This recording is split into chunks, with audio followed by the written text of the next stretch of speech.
Shalom everyone, welcome to my channel Israel, which is an acronym for Initiative for Shalom Related Advocacies by Exploring the Land. And I'm Israel, your host, bringing you from Jerusalem, Israel. Today I'll take you to a spot here in the heartland of Israel, and let's travel back in time of what had happened here 3,227 years ago, to be precise.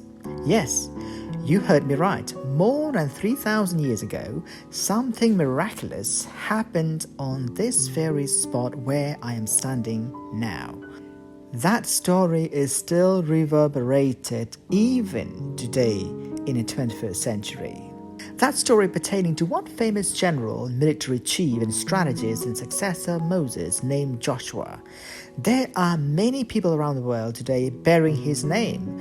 So let's look at one of his military campaigns, the famous battle where the sun stood still. In the past few years, there's been a lot of speculation to ascertain the time period and the date.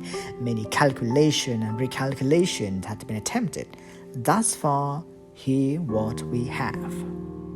In the book of Joshua, chapter 10, verse 5 to 13. But if you want to read the whole chapter and get the bigger picture by yourself, you can read the whole chapter. So the 5 kings of the Amorites, the king of Jerusalem, at this point Jerusalem was not yet at the hand of the children of Israel. That mission was later accomplished by King David in later years in around 1000 BC. So we have here the king of the Amorites, the king of Jerusalem, the king of Hebron, the king of Lachish, the king of Eglon, gathered together and went up, they with all the armies, and camped by Gibeon and fought against it. And the men of Gibeon sent word to Joshua at camp at Gilgal, which is near Jericho across the river Jordan and not far away from the Dead Sea, and saying, "Do not abandon us, your servant.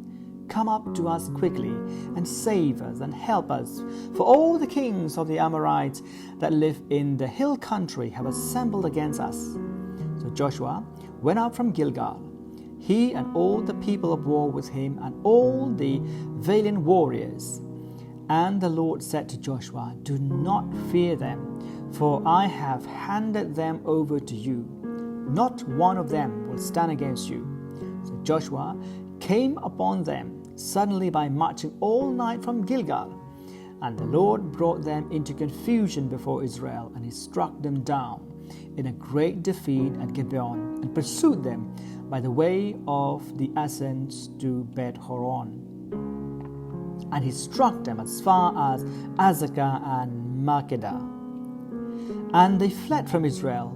And while they were at the descents of Beth-horon, the Lord hurled large stones from heaven on them as far as Azekah, and they died from the hailstones than those whom the sons of children of Israel kill with the sword. Then Joshua spoke to the Lord on that day when the Lord delivered the Amorite before the children of Israel, and he said in the sight of Israel, "Sun, stand still upon Gibeon, and you, moon, in the valley of Ayalon." So the sun stood still and the moon stopped, until the nation avenged themselves of their enemies. Is it not written in the book of Jasher? And the sun stopped in the middle of the sky and did not hurry to go down for about a whole day. Now, as you can see, the vast plain of Israel and the beginning of the ridge of the Judean hills. And Gibeon itself is just over those hills that we can see from here. And this is that Ayalon Valley referring here in the text. So 3,000 years ago, here it happened. And we are here today hiking in this battle spot, oblivious to that war scene 3,000 years ago, and the subsequent wars, and lately the War of Independence in 1948.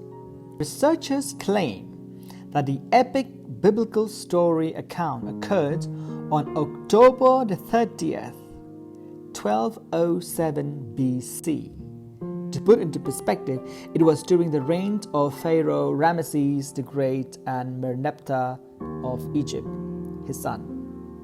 So Cambridge researchers have been able to pinpoint the date of the biblical event of Joshua stopping the sun, which they claim is the day of the oldest eclipse ever recorded, that is the 30th of October 1207 BC. That's more than 3,200 years ago today afternoon.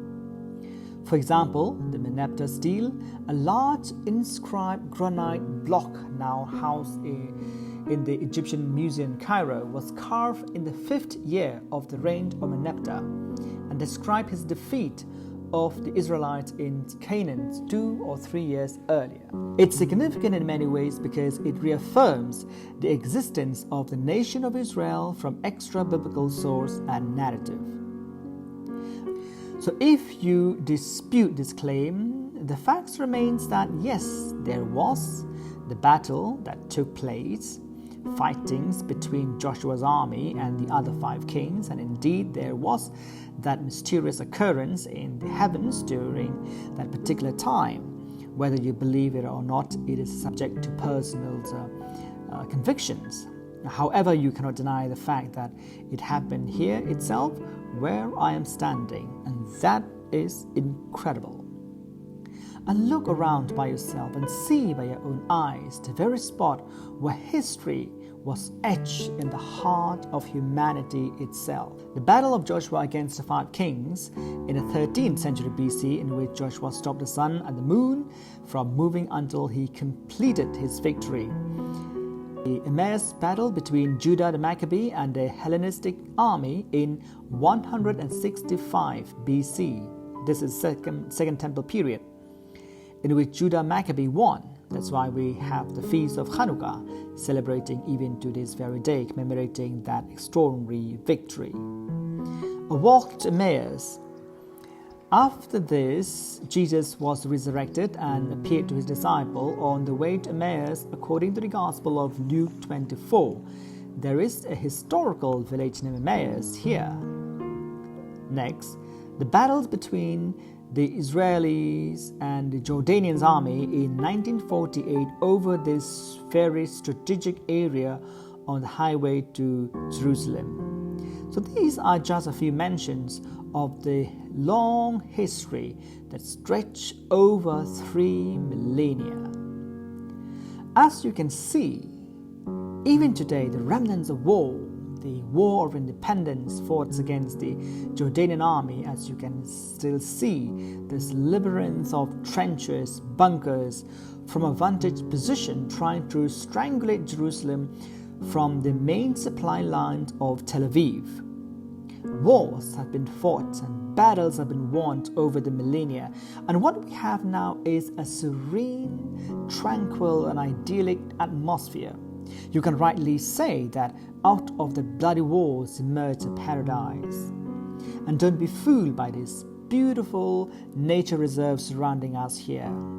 What we have today was birthed through battles and wars until 1948, when the modern state of Israel was re-established. We now reap the harvest of the sacrifice of those who have gone ahead of us. They did not live to see this beautiful, quiet scenery, but the heroic deeds are not forgotten. What was once a war zone, now it is an ideal spot for picnic lovers, bikers, hikers who would come here and enjoy the nature. Because it's so central, it's very convenient if you are coming from Tel Aviv or Jerusalem to just enjoy the outdoor life with the family and watch the sunset over the Mediterranean Sea.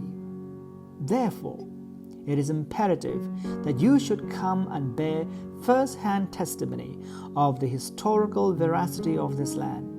Be a part of the unbreakable bond of 4 millennia history of the nation of Israel with the land. Signing off, Shalom.